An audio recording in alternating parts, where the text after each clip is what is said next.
I was thinking about the extremist worldview beliefs, largely in the West, but I guess everywhere.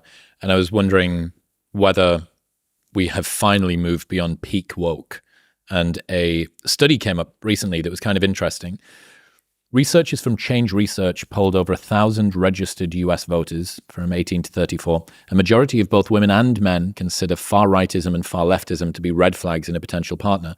76% of women and 59% of men consider identifying as a MAGA Republican to be a large turnoff. 64% of men and 55% of women say they'd also swipe left on someone identifying as a communist. 55% of women. What was it for? What was another 64% of men, 55% of women swipe left on a communist. That's a no. 55% of men said that listening to Joe Rogan was a red flag. 41% of men said the same for a woman being into astrology. Oh, I'm with that one. If somebody says, "What's your star sign?" Date over. There's a really famous meme where it's on iMessage, and the text says, "Mum, what time was I born at?" And the reply from Mum says, "Stay the fuck away from that girl." Yeah, it is. The heart sinks when it comes up as a question. Oh no, what a shame. 33% of men said for Black Lives Matter it was a red flag if they say Black Lives Matter. 14% of women. 53% of women said it was a red flag if they refused to see the Barbie movie. 31% of men.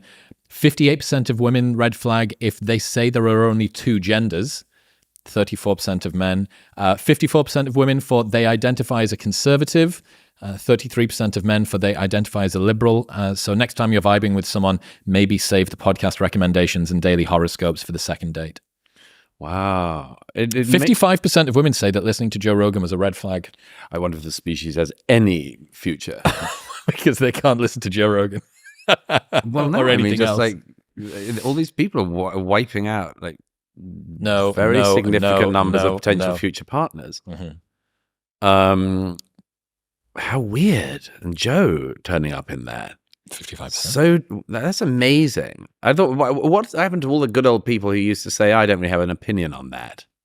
Well, what happened to those guys? I got pulled in a good bit recently on the internet for not commenting on the recent socio-political furor that's happening in the Middle East. And I quoted you pseudonymously and said, I'm trying to make a habit of something which is very rare on the internet, to not comment on something which I know nothing about. It's a very good rule. And yet, it's the rarest thing of all.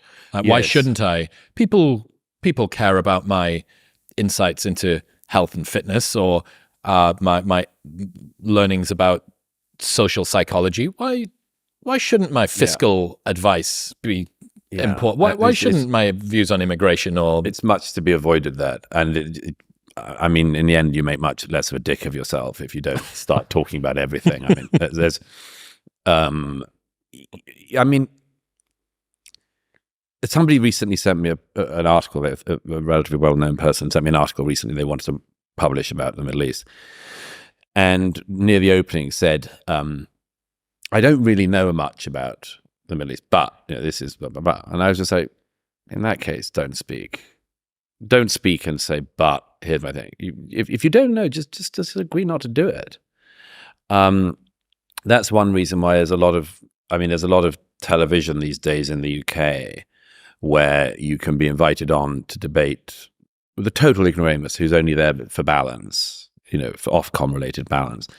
And I just can't do that stuff anymore. It's too demeaning, that if there's a subject about, a war that you've covered or covered many times, as in my case with the Israel-Hamas wars and Israel-Hezbollah wars, I just can't be sitting there with somebody. I hate to say this, and it's not meant in a misogynistic way, but there's a lot of women who are currently invited on things for balance, firstly because they're women, secondly because they provide usually a left-wing perspective, and that's needed if it's me that's on as well.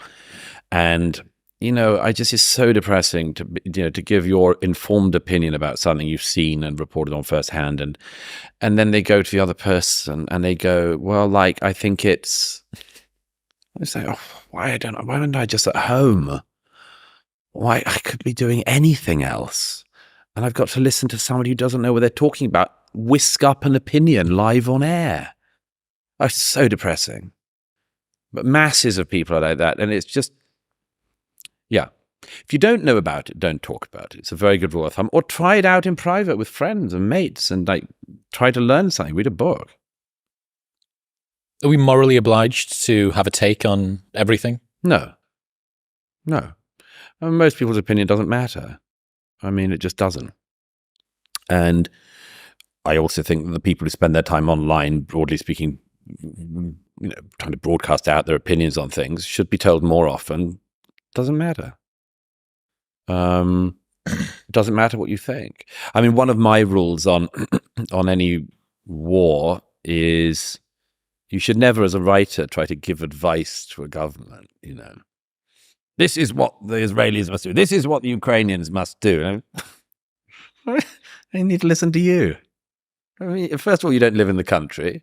And unless you live in a country, be pretty damn sure that you should be a bit humble about telling other people about their lives, And also, like, who made you the tactician du jour on everything? Hey, quick break from the main video. If you're finding value in these videos and want to support the channel, I've just launched memberships here on Culture Wolf. It's a simple way to help keep these videos and conversations going, and as a member, you'll get a few exclusive extras and early access to new content. There are 2 tiers to choose from, and every bit of support means I can keep making the thoughtful videos you come here for. If you're interested, just hit the join button below, or check out the membership introduction video for all the details. Alright, let's jump back in. And also, like, who made you the tactician du jour on everything? Well, it was the same as COVID. Everyone became a virology or epidemiology expert. And then they became a withdrawal from Afghanistan expert, and then they became a Ukraine expert, and now they're all Middle East experts. And I just think it should be regarded as a massive red flag that the person in question is.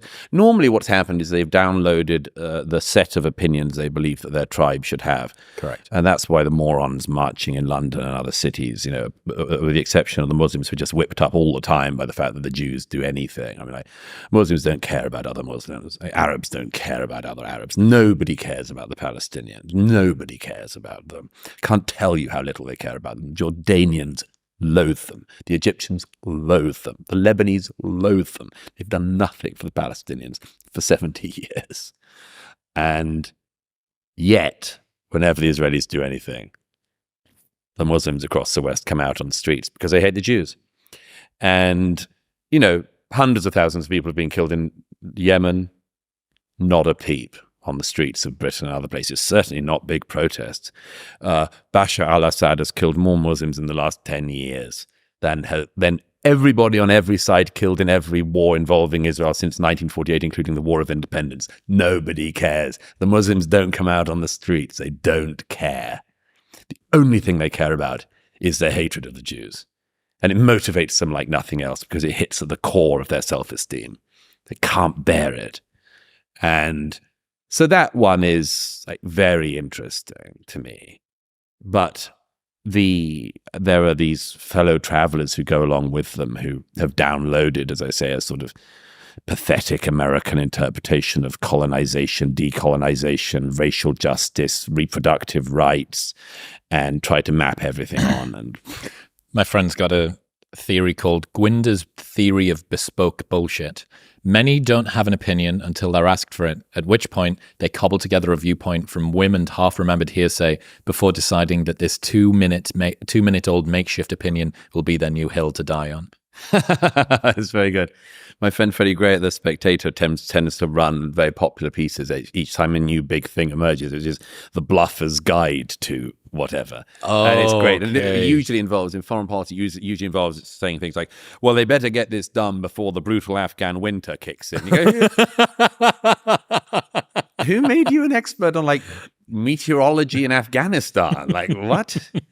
Oh, no, the Ukrainians have got to make this advance before the dreaded Ukrainian May. And they just, I mean, I try The to have bluffer's guide. yeah, it's a very useful rule. I try, for instance, never to write about any foreign policy issue if it's about a country I've not visited, preferably visited multiple times. I can't bring myself to do it. I find it too embarrassing.